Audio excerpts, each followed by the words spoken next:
तो hello everyone, स्वागत है आप सभी बच्चों का इजी प्रैप पर। एक बार फिर से उम्मीद कर रहे हैं आप सबकी तैयारी बहुत ही जबरदस्त चल रही होगी।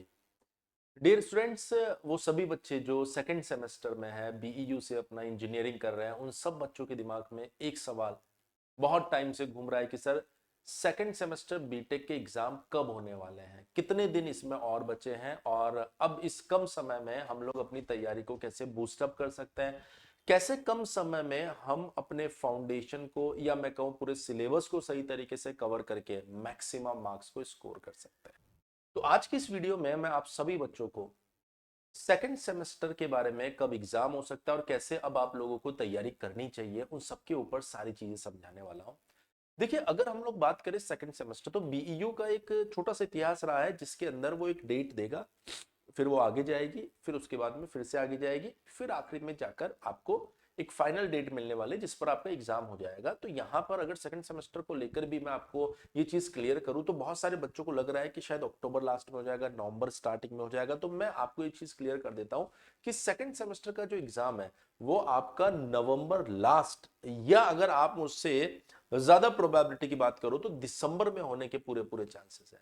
तो सेकंड सेमेस्टर जो है वो आपका दिसंबर में होने के ज्यादा चांसेस है, और हम ये मान सकते हैं कि अगर नवंबर में होता भी है तो बिल्कुल लास्ट में जाते जाते ये एग्जाम होने वाला है। यानी लगभग आज से अगर मैं बात करूं तो आपके पास में 40 से 45 दिन का समय है इस सेकंड सेमेस्टर के फाइनल एग्जामिनेशन के अंदर। कारण क्या है, अभी बहुत सारे कॉलेजेस ऐसे हैं जहां पर मिड सेमेस्टर एग्जामिनेशन भी नहीं हुआ है, और अगर ये दिसंबर लास्ट तक भी चला गया ना तो कोई बहुत बड़ा सरप्राइज नहीं होगा। सरप्राइज तब होगा जब ये नवंबर लास्ट में हो रहा है, क्योंकि मुझे जहां तक लग रहा है इसके दिसंबर में होने के सबसे ज्यादा चांसेस है। अब अगर ये दिसंबर में होता है तो हमारे पास में जो समय है टोटल वो 40 से 45 दिन, मान लो हद मार के आपके पास में 60 दिन का समय है, इससे ज्यादा समय है नहीं। तो इन 60 दिनों में आपको क्या क्या करना चाहिए और कैसे कैसे आप मैक्सिमम मार्क्स स्कोर कर सकते हैं। देखिए, सबसे पहली चीज मैं हमेशा बच्चों को बोलता हूं कि आपके पास में एक प्रॉपर सिलेबस को कवर करने के लिए, सिलेबस को कवर करने के लिए एक सोर्स होना चाहिए जिससे आप पढ़ रहे हैं। जैसे अगर हम लोग बात करें तो मैक्सिमम बच्चे जो हमारा वीडियो देख रहे होंगे डेफिनेटली हमारे साथ जुड़े हुए होंगे इजी प्रैप एप्लीकेशन पर, वो अपने सेकंड सेमेस्टर के कोर्स को पढ़ रहे हैं। अब अगर उनके पास में प्रॉपर कंटेंट है, एक एक चीज हमने उसके अंदर पढ़ाई है, ये आप लोगों ने देखा होगा, और जो बच रहा है उसको अभी हम लोग पढ़ा भी रहे हैं। तो अगर आपके पास में ये कंप्लीट कोर्स है इजी प्रैप का, तो आपको सबसे पहली चीज तो उसमें जितने भी वीडियोस हैं उनको कवर कर लेना है। उन वीडियोस के नोट्स को भी बनाना है। ध्यान रखना बेटा, ये नोट्स बहुत इंपॉर्टेंट है। बहुत सी बार बच्चे क्या करते हैं, उसी को एप्लीकेशन में सेव करके पीडीएफ से पढ़ने का काम करते हैं। हम आपको बता रहे हैं अभी भी इतना समय है कि आप आराम से नोट्स बना सकते हो, आराम से नोट्स बना सकते हो। इन नोट्स के अंदर आपके पास में थ्योरी होगी बेटा, इन नोट्स में आपके पास में डेरिवेशन भी होंगे, और इन नोट्स में आपके पास में कुछ न्यूमेरिकल्स भी होंगे। अभी और न्यूमेरिकल्स करवाए जाएंगे। देखो, सबसे पहली चीज, जब आप बोर्ड से थ्योरी लिखो तो इसमें कुछ ना कुछ आपको अपने एंड से प्लस करना है कि सर ने ये समझाया, 5 बातें लिखी, पर मुझे ऐसा लग रहा है इन 5 बातों को मैं 7 बातों में इस तरीके से लिख सकता हूं। जब आप ऐसा लिखना सीखेंगे तो आपके अंदर एक स्किल डेवलप होगी कि अपने थॉट्स को पेपर पर कैसे उतारा जाता है। जब भी आप किसी कन्वेंशनल एग्जाम में जाते हैं तो अपने थॉट्स को पेपर में उतारना आपको आना चाहिए, क्योंकि ऐसा हमेशा नहीं होता है बेटा कि हमने जो लिखाया आप उसे हूबहू याद करके चले जाएं।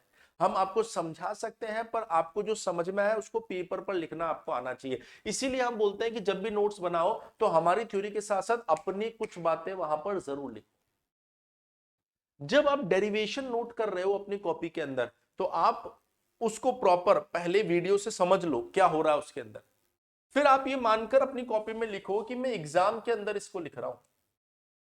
मैं क्या कर रहा हूं बेटा, एग्जाम के अंदर ही इसको लिख रहा हूं। तो जिस तरीके से एग्जाम के अंदर आप डेरिवेशन को लिखेंगे, पहले आप अजम्पशंस वहां पर बताएंगे, फिर आप नोटेशंस की बात करेंगे, उसके अंदर कौन कौन से नोटेशंस यूज कर रहे हैं। अगर किसी थ्योरम की मदद ले रहे हैं तो उस थ्योरम की जानकारी देंगे। अगर डायग्राम की जरूरत पड़ रही है तो आप वहां पर डायग्राम बनाएंगे नीट एंड क्लीन।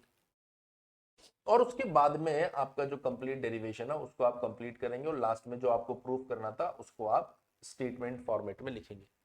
इस चीज को आप अपनी कॉपी में लिखने की भी कोशिश करें, ऐसा नहीं कि जब एग्जाम आएगा तब लिखूंगा।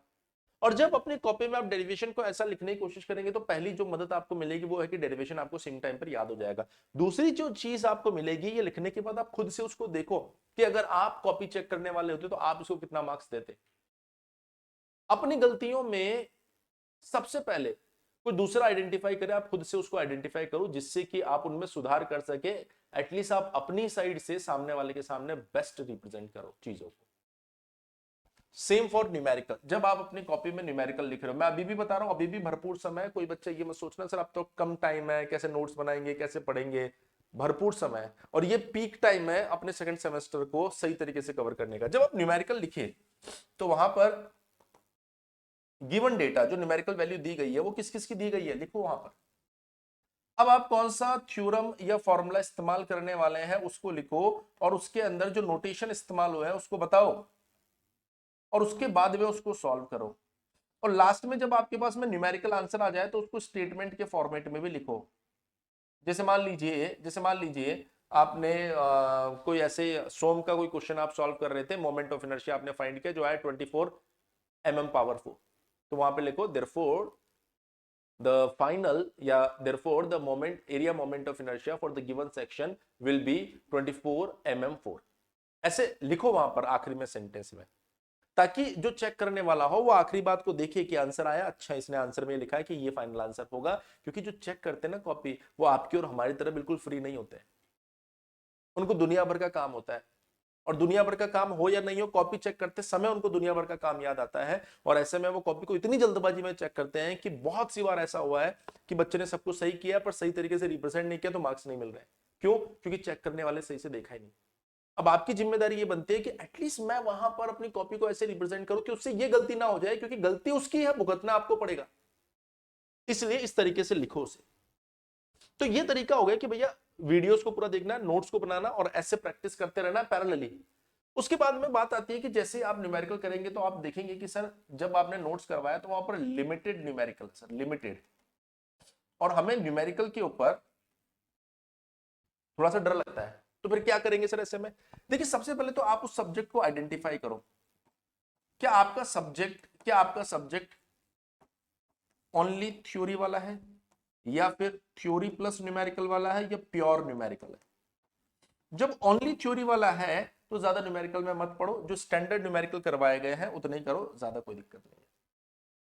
जो आपके पास में थ्योरी प्लस न्यूमेरिकल वाला है, सबसे पहली चीज उसकी थ्योरी जो है ना उसको एकदम पकड़ के रखो कि भैया इसमें से कुछ आएगा ना तो कुछ गलत करने नहीं दूंगा, एकदम हूबहू ऐसा का ऐसा बढ़िया तरीके से वहां पर लिख कर आऊंगा। लेकिन जो न्यूमेरिकल आपके पास में आएगा उसमें आपको ऐसा लगेगा कि कुछ और न्यूमेरिकल मिल जाते तो मजा आ जाता, तो आपको घबराने की जरूरत नहीं है। ये हम करवाएंगे अभी प्रैक्टिस में, अभी हम लोग प्रैक्टिस लेकर आएंगे और उस प्रैक्टिस के अंदर आपके कोर्स में इसकी और प्रैक्टिस करवाएंगे। फिर आता है sir proper numerical subject. Proper numerical subject आपके पास जितने न्यूमेरिकल सॉल्व करके रख लो, अभी उसकी एकदम जबरदस्त प्रैक्टिस होने वाली है। लेकिन वो प्रैक्टिस आपके तभी काम आएगी जब आपने ये सारे काम पहले कर रखे होंगे, वरना क्या होगा, बच्चा क्लास में आ जाएगा और शक्ल देखेगा कि ये हो क्या रहा है। क्योंकि अब सारी चीजें वापस पढ़ाई तो नहीं जाएगी ना, जो पढ़ा दी है अब तो उसकी प्रैक्टिस करवाई जाएगी। तो आपको ये सब चीजें पहले करके रखना है। तीसरी चीज, कुछ बच्चे मतलब वो बच्चे जो ऐसा सोच के बैठे कि सर मुझे तो टॉप करना है, तो दोस्त आप शॉर्ट नोट्स भी बना लो यार। और मैं आपको गारंटी के साथ एक बात बता सकता हूं कि ये शॉर्ट नोट्स जो है ना, न सिर्फ आपके सेमेस्टर एग्जामिनेशन में, न सिर्फ आपके सेमेस्टर एग्जाम में, बल्कि फ्यूचर में जब आप कॉम्पिटिटिव एग्जामिनेशन के अंदर उतरेंगे ना, तब भी आप लोगों के काफी ज्यादा काम आने वाले हैं। कॉम्पिटिटिव एग्जामिनेशन में जब आप उतरेंगे तब भी आपके बहुत ज्यादा काम आने वाले हैं। क्यों बोल रहे हो सर शॉर्ट नोट्स बनाने को?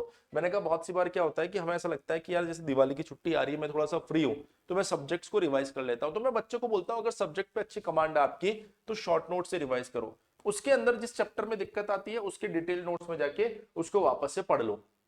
जैसे मान लीजिए कि आप सोम पढ़ रहे हैं और आपने देखा कि हाँ अच्छा स्ट्रेस ये होता है, स्ट्रेन ये होता है, फिर एकदम से दिमाग में चलो एक काम करता हूँ आज स्ट्रेस के ऊपर शॉर्ट नोट्स बनाता हूँ खुद से।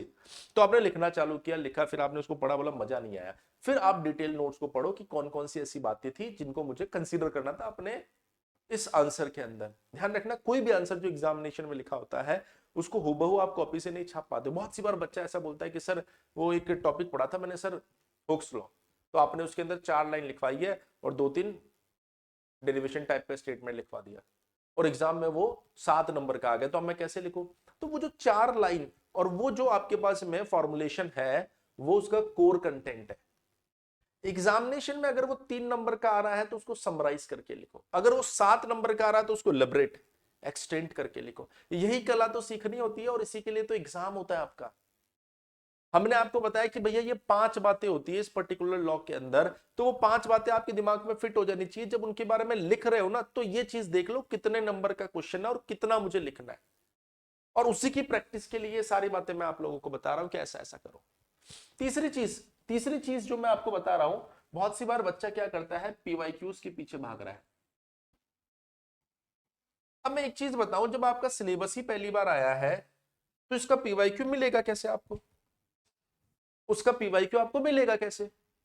फिर वो क्या कर रहा है, अलग अलग पेपर में टॉपिक मैच करा रहा है। ये देखो मेरे में ऐसा लिखा हुआ है और इसमें इसका क्वेश्चन है, चलो इसको सॉल्व कर लेता हूं। अरे इतनी मेहनत क्यों कर रहे हो दोस्त, इससे अच्छा तो इनको रिवाइज कर लो फिर से। आप इजी प्रेप के साथ जुड़े हो तो हम क्या क्वेश्चन आ सकते हैं उनकी मोस्ट एक्सपेक्टेड क्वेश्चन की प्रैक्टिस करवाएंगे ना आपको, उनको बढ़िया से कर लो।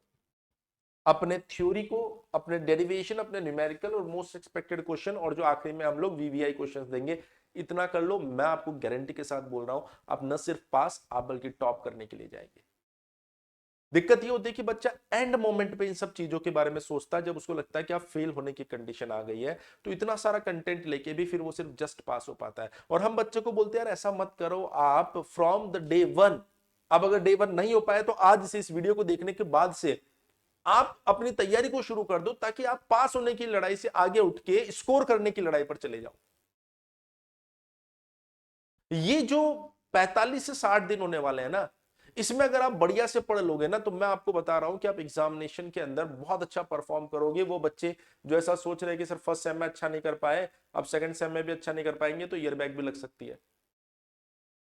वो बच्चे जिन्होंने सोचा फर्स्ट सेम में अच्छा नहीं कर पाए लेकिन सेकंड सेम में अच्छा करूंगा और अपने जो फर्स्ट ईयर के टोटल एग्रीगेट मार्क्स है उनको अच्छा बनाऊंगा, उन सबके लिए गोल्डन अपॉर्चुनिटी। और हम लोग पढ़ाने में कोई कमी नहीं छोड़ रहे। इस तरीके का कंटेंट आपको कहीं पर भी नहीं मिलेगा, किसी भी एप्लीकेशन पे नहीं मिलेगा जहां पर सेमेस्टर के लिए इतनी मेहनत की जा रही है। तो आप सभी बच्चे एकदम कमर कस लीजिए आने वाले 45 से 60 दिनों में। और मैं आप लोगों के लिए एक स्पेशल अनाउंसमेंट सेकंड सेमेस्टर के बच्चों के लिए जल्द ही लेकर आने वाला हूं, जिसके अंदर आप सभी बच्चों को मोस्ट एक्सपेक्टेड क्वेश्चन जो एग्जाम में आ सकते हैं उनकी प्रैक्टिस करवाने वाला हूं। लेकिन उससे पहले आपको अपने सिलेबस को कंप्लीट कर लेना है। जिन बच्चों ने अभी तक इजी प्रेप एप्लीकेशन डाउनलोड नहीं किया है दोस्तों, वो जल्दी से इजी प्रेप एप्लीकेशन को डाउनलोड कर सकता है। अभी आपको Diwali, the grand Diwali sale के अंदर, नॉर्मली जब आप देख रहे थे तो आपको क्या मिल रहा था कि 2999 का जो सेकंड सेमेस्टर का बैच है वो 1499 रुपए में मिल रहा था। लेकिन द ग्रैंड दिवाली सेल के अंदर अभी ये सिर्फ 999 रुपए में आपको मिल रहा है, सिर्फ 999 रुपए में मिल रहा है। और अगर आप फर्स्ट सेमेस्टर का बैच ले रहे हैं तो फर्स्ट सेमेस्टर का बैच भी 1249 रुपए में मिल रहा है। लेकिन ये किसमें मिल रहा है, द ग्रैंड दिवाली सेल में, जहां पर लिमिटेड कूपन्स अवेलेबल है। आप उनको ग्रैब कर लीजिए जिससे कि आपको बेनिफिट मिल जाए। ध्यान रखिएगा, लिमिटेड ऑफर। उसके बाद वापस से सेकंड सेमेस्टर 1499 में, या फर्स्ट सेमेस्टर कोई सा भी हो वो 1499 में मिलेगा। आप कॉम्बो बैचेस भी ले सकते हैं। कॉम्बो बैचेस जो है, जो आपका 4999 का बैच होता है, वो अभी आपको द ग्रैंड दिवाली सेल के अंदर सिर्फ और सिर्फ 1999 रुपए में मिल रहा है। सर यहाँ तो 2499 है, जनरली ऑफर के अंदर 2499 में मिलता है, लेकिन अभी जो दिवाली फेस्टिवल का ऑफर चल रहा है उसके अंदर ये 1999 में मिल रहा है। अगेन लिमिटेड ऑफर्स होते हैं, हर बैच के अंदर सिर्फ 50 कूपन्स रहते हैं। अगर आपने ग्रैब नहीं किया है तो जल्दी से जाइए उसे ग्रैब कर लीजिए। वहां पर एक कूपन कोड आपको मिलेगा दिवाली, इस कूपन कोड की मदद से आपको मैक्सिमम डिस्काउंट मिल जाएगा। कोई भी डाउट आता है, हमारा हेल्पलाइन नंबर है 7014639318। इस पर आप लोग कॉल कर लीजिए और अपने जो भी डाउट्स हैं उनको आप क्लियर कर सकते हैं। तो आज की इस वीडियो में इतना ही। जल्दी आप लोगों से मिलेंगे नेक्स्ट वीडियो में कुछ और मजेदार और इंफॉर्मेटिव सेशन के साथ। Thank you so much.